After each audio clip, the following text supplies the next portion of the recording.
बंदूक ठासून उठे शेतकरी, तेली तांबोळी, गुलामगिरीची होळी पेटून मग मारी गोळी.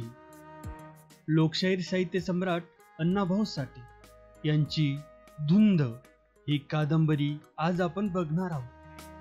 अंधार सर्वत्र दाटला होता, त्यानं सारी सृष्टी झाकली होती. त्या अंधारात सह्याद्री अचल उभा होता.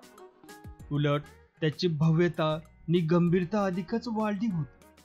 तो महाराष्ट्रांचा लाल, देशभक्तांचा कैवारी, बंडवाल्याचा पाठीराखा जागा होता नि त्याची डोंगरी दुनिया त्याच्या कुशीत निवांत निद्रा घेत होती. महाराष्ट्राची अस्मिता आबाद राहावी म्हणून तो गिरिराजा 27 गड मस्तकावर घेऊन आज शतकानुशतके उभा आहे. तसाच आजही तो उभा होता आणि पूर्वी जसा त्याच्या पठारावर महाराष्ट्राचा इतिहास घडला, तसाच एक नवा इतिहास आज घडत होता. डोंगरावरून एक मोठा ओघळ सरळ खाली आला होता नि तळवटावर येऊन तो नागमोडी वळण घेत घेत पूर्वेला गेला होता. त्यानं 1.5 मैलावर जाऊन धनगरवाडीला अगदी घासून वळसा दिला होता. त्याच्या दुतर्फा झाडाझुडपांनी गर्दी केली होती. रानवेली, घाणेरी, चिल्लार यांनी तो ओघळ पार झाकला होता. सर्वत्र निशब्दता नांदत होती. हुकाचू होत नव्हते. फक्त रातकिडे जीव लावून चमकत होते. दूर कुठेतरी मध्येच एखादं खुळं पाखरू कसला तरी आवाज काढून पुन्हा गडप होत होते. वातावरण भेसूर झालं होतं. क्षणोक्षणी ते अधिकच भेसूरता धारण करीत होते. एक प्रचंड आकृती उतरून त्या ओघळानं पूर्वेकडे निघाली होती. तो धिप्पाड देह प्रत्येक पाऊल दमदार टाकीत होता. मध्येच थपकून दूरचा कानोसा घेत होता नि मग पुन्हा पाऊल उचलीत होता. त्याच्या रुंद छातीवर काडतुसाची माळ होती. डाव्या खांद्याला बंदूक होती नि त्यानं पटका बांधून त्यावरून घोंगड्याची खोळ घेतली होती. त्याच्या अंगात पांढरी पैरण होती. त्यानं उपरण्यानं कंबर बांधली होती नि पिवळी पंजी नेसून पायात उंच टाचाचं धनगरी पायतान घातलं होतं. तो तेलीच होता, पण जसा वाघ दबा धरून खांद्यावर चाल करतो तसा तो एका प्रकारे चालत निघाला होता. त्याच्या डोळ्यात वाघाचा कोप उसळत होता. तो एकाएकी घरकन वळून डोंगराकडे नजर टाकीत होता. मध्येच तो मटकन बसून दूर पाहत होता. आपण कुठे आहोत याचा अदमास घेत होता नि पुन्हा उठून चालत होता. धनगरवाडी जवळ आली. दिवे दिसू लागले.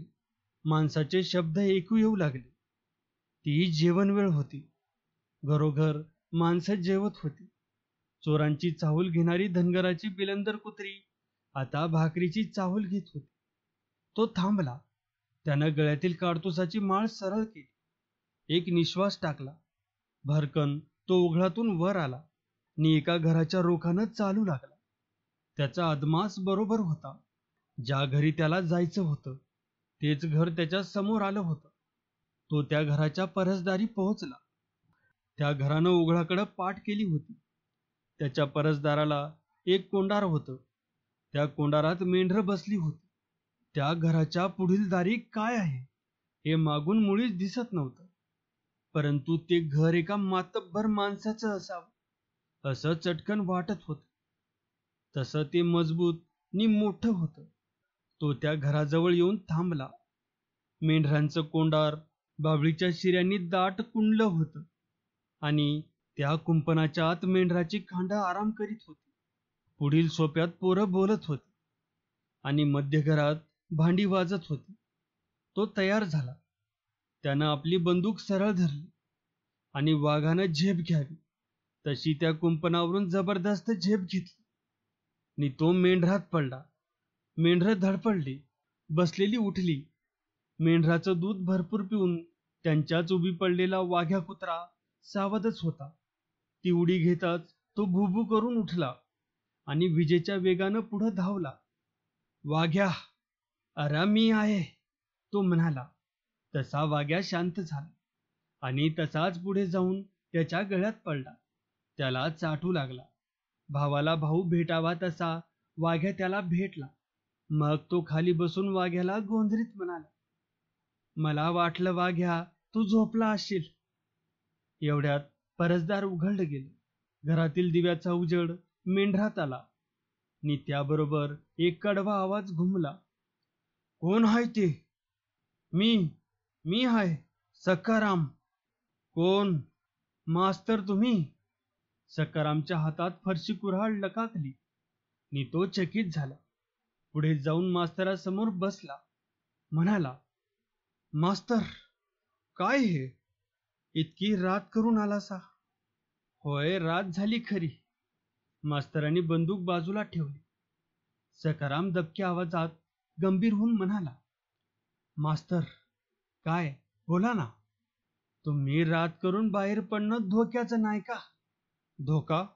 सखाराम, आता पावलोपावली धोका वाढून ठेवला आहे. नी दिवस नी रात्र सारखीच आहे. पर मास्तर, एवढं काय तातडीचं काम होतं?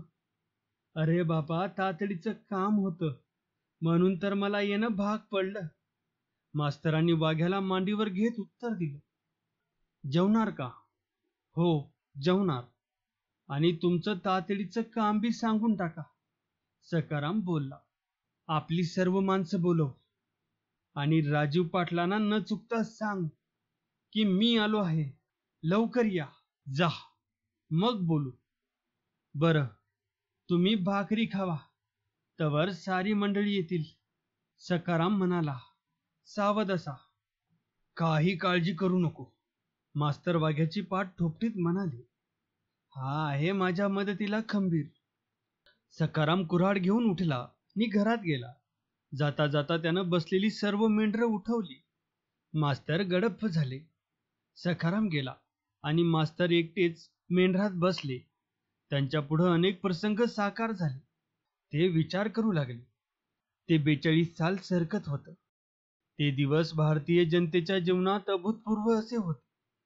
सर्व भारत आपल्या स्वातंत्र्यासाठी जीवाची पर्वा न करता लढत होता. त्यानं सर्वस्व पणाला लावलं होतं आणि साक्षात मृत्यूवर तो धडक घेत होता.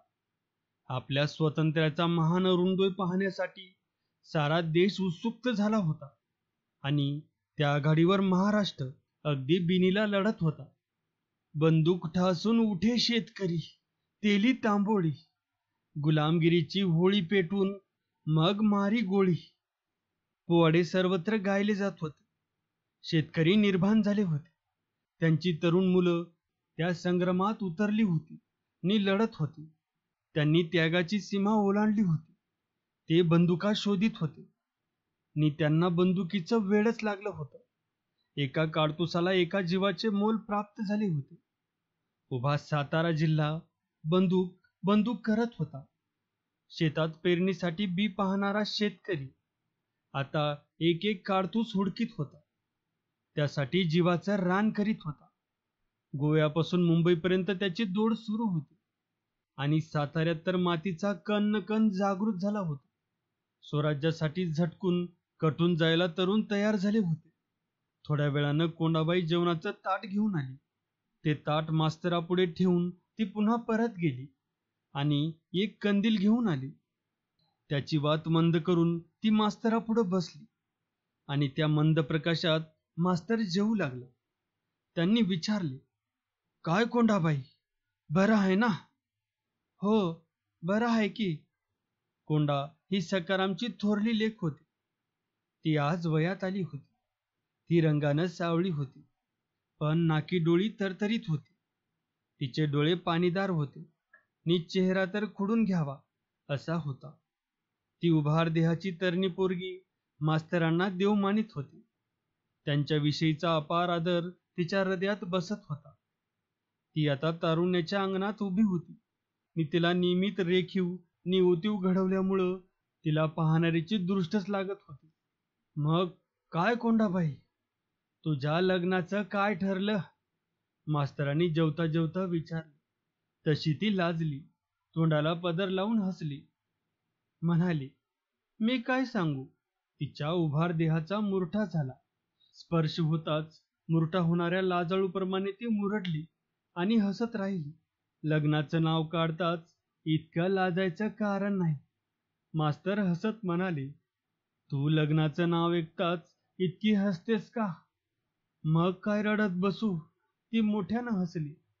म्हणाली, तुमच्या मागे इतक्या पिढ्या लागल्यात, तरी तुम्हासनी माझ्या लग्नाचा विचार कसा सुचतो? हे पहा कोंडाबाई, मास्तर म्हणाले, माझ्या मागे आणखी एवढ्याच पिढ्या लागल्या तरी मी तुझ्या लग्नाचा विचार सोडणार नाही. अगं नको म्हणून का लग्न टळत असतं? आणि मग ती दोघं मोठ्यानं हसली. कोंडाबाईला मास्तर देवासारखे वाटत होते. मास्तर जे बोलतील ते ती मानित होती. त्यांचं खडतर जीवन, त्यांची ती झुंज यानं ती दिपली होती. त्यांच्या त्या संकटकाळी मदत करावी, त्यांना सुख द्यावं असं तिला वाटत होतं. आणि म्हणूनच ते आले की त्यांच्या सेवेत ती सुख मानित होती. अगदी तन्मय होऊन जात होती. तिची झोप उडत होती. आपणही आपल्या देशासाठी काहीतरी करावं असं तिला वाटत होतं. ते ती आपल्या वडिलाकडून शिकली होती. देशासाठी देह कष्टविणारे मास्तर तिला देवासारखे वाटत होते. मास्तराचं जेवण झालं. त्यांनी पाणी पिऊन ढेकर दिला. मग तो वाघासारखा वाघ्या कुत्रा त्यांच्या मांडीवर लोळू लागला. त्याला आनंद झाला होता. वाघ्या खरंच वाघासारखा होता. त्याचा रंग काळा पिवळा होता. त्याच्या अंगावरचे केस लांब होते, कान मात्र लांब नि लोंबकळते होते. त्याचा जबडा रुंद होता नि डोळे लाल तंगर होते. त्याचा भक्कम देह नि तो रागीट चेहरा पाहिला की पाहणाऱ्याला भीतीच वाटत होती. मास्तर, हे असं किती दिवस चालायचं? कोंडानं विचारलं. कशाबद्दल म्हणतेस? मास्तरांनी विचारलं. नव, हे असं मेंढरात बसून तुम्ही किती दिवस जेवणार? कोंडाबाई बोलली. जोपर्यंत ही झुंज संपत नाही तोपर्यंत. मास्तर उत्तरले. ही झुंज कधी संपणार? ती गंभीर झाली. ते आता सांगता येणार नाही, मास्तर म्हणाले. ती उठली, ताट घेऊन निघाली. तिला मास्तर म्हणाले, कोंडाबाई थांब. का? आता तुझी भेट लवकर होणार नाही. मग काय करू? मी मोकळा होईपर्यंत तू लग्न करू नकोस. मला समजलं नाही. ती लाजली. तुझ्यावर मी 5 तांदूळ टाकावे अशी माझी फार इच्छा आहे, मास्तर म्हणाले. मग तसंच होईल. ती चालू लागली. ती घरात गेली आणि वाघ्या धडपडून उठला नि भुंकू लागला. त्याला कसली तरी चाहू लागली होती. मास्तर दूचित झाले. चौफेर पाहू लागले. कोंडाबाई परसदारी आली. तिलाही धक्का बसला. ती कानोसा घेऊ लागली. वाघ्याचा भरदार आवाज घुमत होता. त्यानं गाव हादरत होता. तो सखाराम आला. म्हणाला, मास्तर, घात झाला. काय झालं? पोलिसांनी गाव वेढला. काय म्हणतोस? मास्तर चमकले. अगदी खरं आहे मास्तर. किती पोलीस आहेत? मास्तरांनी विचारले. सांगता येत नाही, सखाराम म्हणाला. मास्तर, अव गावाला येडा पडलाय. मग मी काय करू? तुम्ही जागा सोडू नका आणि जो कोणी मोर येईल त्याला दणका, सखाराम बोलला. पण तुला त्रास होईल, मास्तर म्हणाले. मास्तर, असं का बोलता? सखारामचं मन दुखावलं. तो तीक्ष्ण स्वरात म्हणाला, तुम्ही या गावात दळलाय हे समजल्यावर साऱ्या गावाला त्रास होणार काय? मग माझी कोण कथा? खरं आहे तुझं. माझी चूक झाली. मास्तर दिलगीर झाले. नंतर सखाराम तिथं थांबला नाही. भरकन बाहेर गेला. गाव वेढलं आहे हे ऐकून कोंडाबाई भिंतीला पाठ लावून शांत उभी होती. नि आता काय होणार याचा विचार करीत होती.